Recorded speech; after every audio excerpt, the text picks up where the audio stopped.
Saudi Arabia demands WWE changes. The real reason a major AEW storyline was dropped. Kevin Owens accuses WWE of unfair treatment. And more. I'm Ollie Davis, and this is the WrestleTalk News. Support WrestleTalk! Get exclusive bonus videos over at patreon.com/WrestleTalk. With Vince McMahon being forced out of wrestling at the start of the year, a power vacuum has been created at the top of the industry. Who is now the most successful wrestling booker in the business? There's Paul Triple H Levesque, Vince's replacement, driving WWE, who's pushed the company to its biggest highs in decades. There's Tony Khan, the founder of AEW, who has recently confirmed the TV deal that makes his 5-year-old company the second most profitable wrestling company in North American history. Or there's the Crown Prince of Saudi Arabia. WWE's business model has changed significantly in the last 5 years. Once upon a time, we, the fans, used to be the customer. In theory, wrestling shows were booked around what would make us pay money for tickets. But in recent years, WWE has actually transitioned from a business-to-consumer model to a business-to-business one. The vast majority of their money comes from other businesses now, like TV and streaming deals, or, for the purpose of this story, big sports-washing live events for the Saudi Arabian government, like the upcoming Crown Jewel premium live event. And because Saudi Arabia is the real customer for those shows, not us, WWE has to cater to their demands. Former WWE host Matt Camp has revealed on his Wrestling Mat podcast that this year's King and Queen of the Ring tournaments were actually supposed to be brought back for the Saudi Arabia shows in 2023. WWE decided to change those plans, however, putting on the Night of Champions PLE instead because of insistence from their Saudi Arabian partners. Apparently, the Saudi government felt the tournaments weren't big enough for the show, so WWE came up with the World Heavyweight title idea instead, which saw AJ Styles versus Seth Rollins at Night of Champions to decide the inaugural holder. This isn't the first time Saudi Arabia has dictated WWE booking to suit their agenda or demands, and it won't be the last. There's a famous story from the greatest Royal Rumble show from 2018 where, not content with already having the biggest Royal Rumble match in WWE history at a ridiculous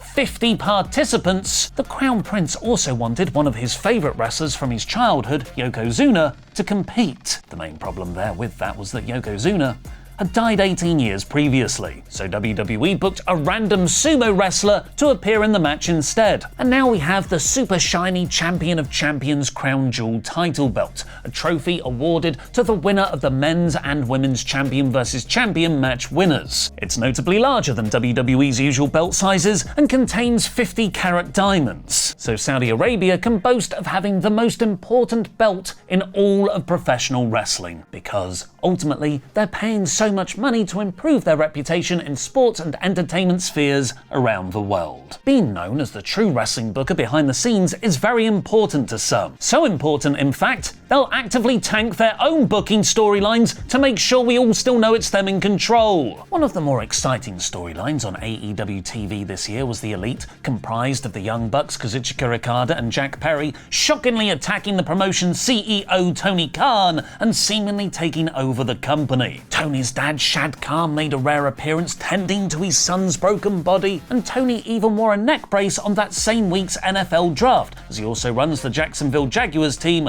to sell that angle. It was super goofy, sure, but there was something quite exciting about it all. After 4.5 years of babyface booking, AEW had a heel authority act with a bunch of championship belts. So the storyline was almost instantly undermined, with Tony Khan actually instating Christopher Daniels as the interim executive vice president, who was just a mouthpiece for whatever Khan wanted. Khan was still openly making on-screen kayfabe decisions, while the Elite were also doing the same, making the Bucks become less and less relevant, missing stretches of TV, and not defending their belts. According to Wade Keller of PW Torch, the real reason the storyline fizzled out wasn't just because of incompetence, it was also because of ego. Tony Khan did not want, even in storyline, viewers to think he wasn't responsible for everything happening on the shows, and it just ran out of steam because everybody lost interest because there's no way to do the angle as originally conceived. If the Bucks did have control and Tony Khan didn't want, even in storyline, someone else booking the show, even if he was approving all of the decisions the Bucks did in character. So basically, some people are shocked because it seemed to come out of nowhere because he was well liked and respected. To which I would say, why book the storyline in the first place? One of WWE's more innovative booking approaches this year has been with the off-screen but also kinda on-screen heel turn of Kevin Owens. Reportedly concerned that fans would cheer him against Cody Rhodes because heel turns and Kevin Owens are both cool, WWE smartly booked KO's attacks to happen after the shows had taken place, for fans to film and spread on social media. It also made the storyline feel more authentic, existing outside the realms of the pro wrestling show space. To emphasize that more, WWE are pretending to block all discussion of Owens' actions on their programming. Following him attacking Randy Orton as well on Friday's SmackDown, KO has now posted a video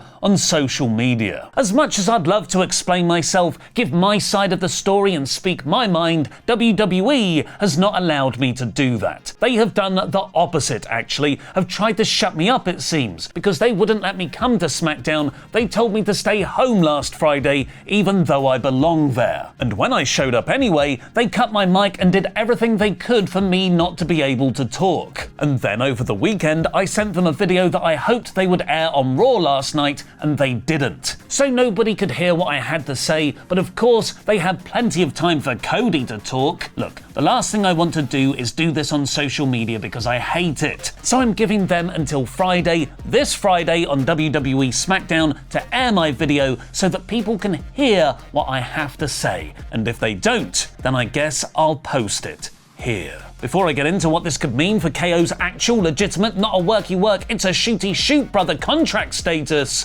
here's a message from Turbo Jack. I made his wrestler Turbo Jack. Last month you heard from my brother, Turbo John, cause I went to look out for our lost brother, Turbo Jake. That little Turbo's too good for this world. Fly high, Turbo Jake, don't ever look back! Now me and my brothers need your support. Please go to patreon.com/WrestleTalk now to help support us in our search for Turbo Jake. And for loads of bonus videos, like a full exclusive Monday Night War series and bonus Worst Match Ever episodes. Like these fine folk right here will get Bold and Brummy, Brett Limforth, Big Jiggy, Josh Martin, Abominable, Michael Albert, King of the Conquest, Stephen Monex, The Machine Gun, Alex Anderson, Go Ace, The Ace of Spades, Adrian Santil, and the cleaner Kenny Shah. Vacuum noises. Go to patreon.com/WrestleTalk now to get your own shout out and loads of bonus videos and to help save my brother.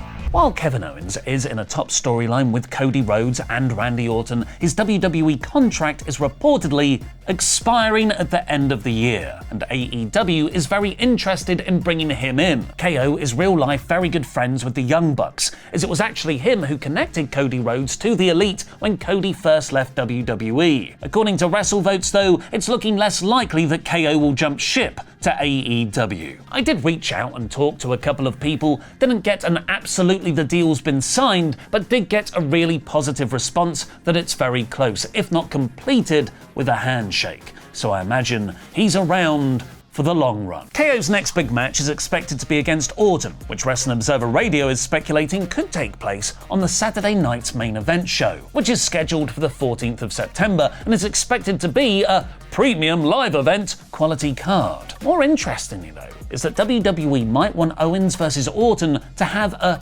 shoot-style presentation, making it more like an actual fight than a typical pro wrestling match. And it's not just the long-term future of Kevin Owens WWE might be securing, as several top TNA stars might also be joining the company at the start of 2025. Following Joe Hendry's tease of something big in about 4 months' time, aka when the Royal Rumble is, Fightful Select is reporting that TNA's top women's wrestler Jordynne Grace has her contract expiring in January. This is interesting for two reasons. Number one, because Jordan's contract was originally set to expire next summer, but she had it amended to finish in January. And B, because Grace made a surprise TNA crossover appearance in the 2024 Women's Rumble match, suggesting she could be making a full debut in the 2025 one. Her husband Jonathan Gresham's TNA contract is also set to expire in 2025 too. We finish on some very sad news today. The former COO of Ring of Honor, Joe Koff,